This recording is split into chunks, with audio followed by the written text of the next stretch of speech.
Hi, we have different ideas what really man is, especially our nature, or where we come from. Here, we will study what do the different philosophers from different parts of the earth says about what is our nature. It all starts from the early Greek philosophers like Thales. He believes that everything was water. Likewise, Anaximander. He believes that man has came from animal but of a rare kind. Also Socrates, Boethus, and lastly, Aristotle. Aristotle says that to a physical object, in order for it to move, it must have force within it. Therefore, that force is what we call soul. There are three kinds of soul: vegetative for plants, sentient for animal, rational for man. Now, we have foundation what really man is. But is that enough? Let's listen what the Western philosopher says about this topic. There are two views on man, dualism and physicalism. The concept that there is eternity is for those who advocate dualism. This view tells us that a person must therefore possess a physical body and a non-physical one, soul or spirit, to get his promised glory after a good life or his damnation if he is proven unworthy.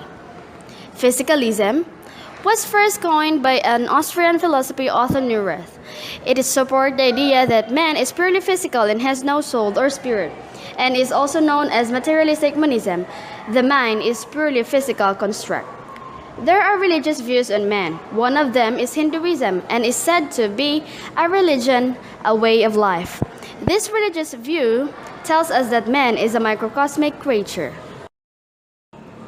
The next is Buddhism. The father of Buddhism is Siddhartha Gautama and adheres to the psychosocial organism that constitutes a man, the Nama Rupa. The Nama means mind and Rupa, which is body. They do teach that man has to free himself from ignorance and sufferings to attain peace and happiness of the mind. This belief ignores the existence of the soul because they do not believe in soul. Christianity. The belief of Christianity is that man is a precious being redeemed by the passion and death of Jesus Christ. We do believe in Trinity, which is God the Father as the Creator, the Son is the Redeemer, and the Holy Spirit as the Sanctifier. It upholds that man has a body which decays and a soul which is immortal. Descartes was the father of modern philosophy, also known as founder of skepticism. What is skeptic? Skeptic, a person who questions whether anything can be known with certainty. Why was Descartes so skeptical?